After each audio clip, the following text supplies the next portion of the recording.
Hello everyone, welcome to our aTech channel for another new topic. Today we're going to talk about the revolutionary discovery. It turns out that the great minds of this world have been working on famous nanotechnologies. You may have already heard about it in the media, but we're currently facing a real threat. Indeed, scientists estimate that more than 2/3 of the world pollution no longer have access to drinking water by 2025. This mainly because of global warming, but other researchers may have found the solution to this problem: nanotechnologies in favor of fresh water. How is this possible? Before going any further, subscribe to the channel and activate notifications so you don't miss our next videos. Let's get started. We all depend on water. In fact, 65% of our bodies are made up of it. But since our birth, we take this resource for granted. We think it's inexhaustible, when in fact it is quite the opposite. Drought and water storages are imminent around the world. But how will we get through this time? There may be a glimmer of hope, but before we dive into it, let's zoom into the globe water crisis.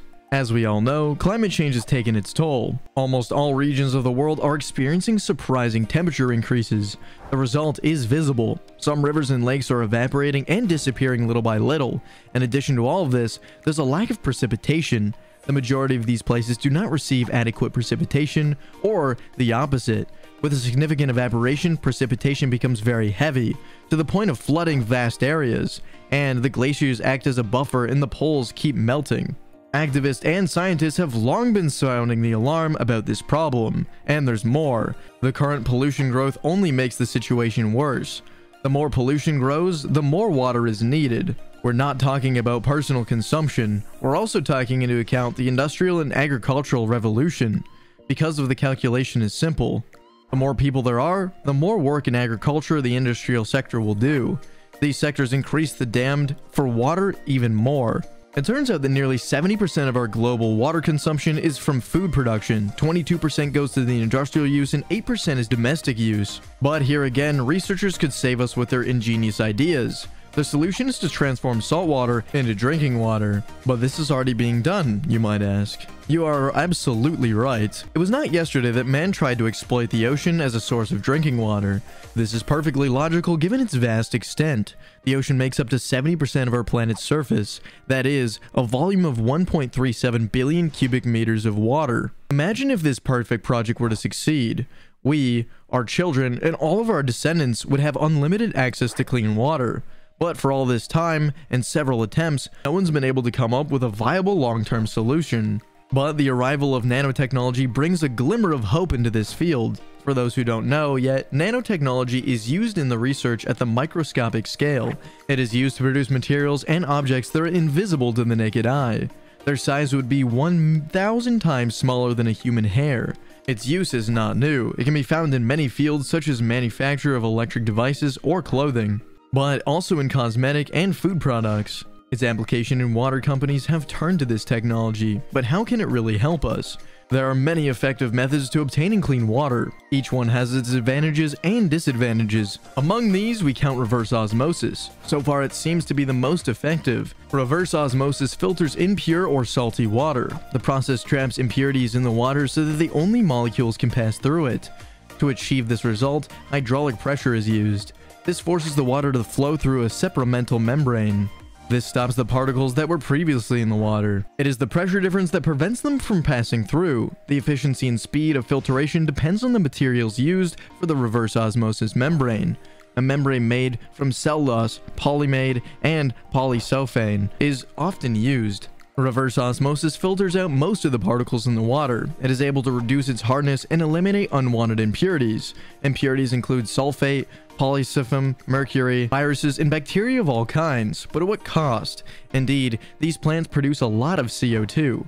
On top of that, they produce 2 liters of brine for each liter of water. Experts have therefore tried to turn to nanotechnology. A new study led by Dr. Who was done by a team from the Korea Institute of Civil Engineering and Building Technology. It details a method to purify seawater using a nanofiber membrane as a salt filter. Scientists have used membrane distillation in the past, but they've always faced a major obstacle that slows down the process.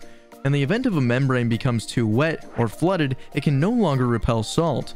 It is important to note that this is a time-consuming process. It forces scientists to wait for more film to dry. or to find additional solutions, for example using compressed air.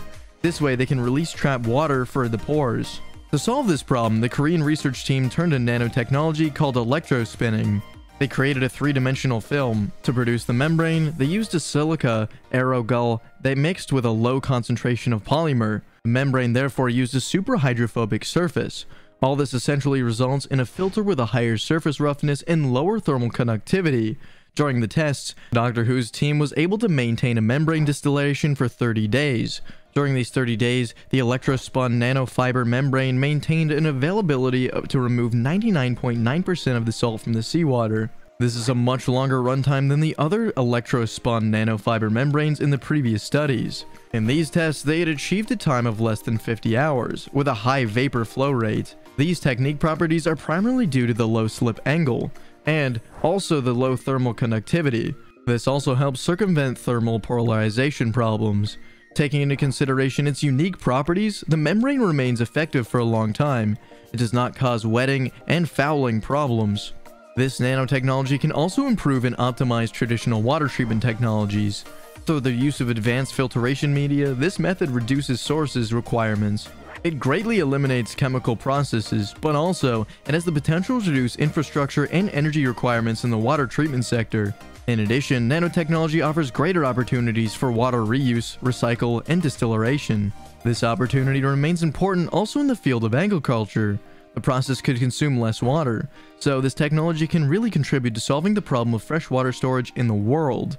But is it too early to know if nanotechnology can have a long-term negative effects on our health, or even on the planet? Only science and the future will tell.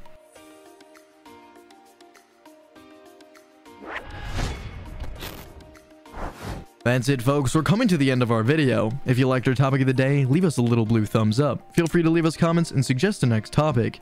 If you're new to the channel, subscribe, activate the notification bell to be among the first to see our next videos, and we'll see you soon on aTech.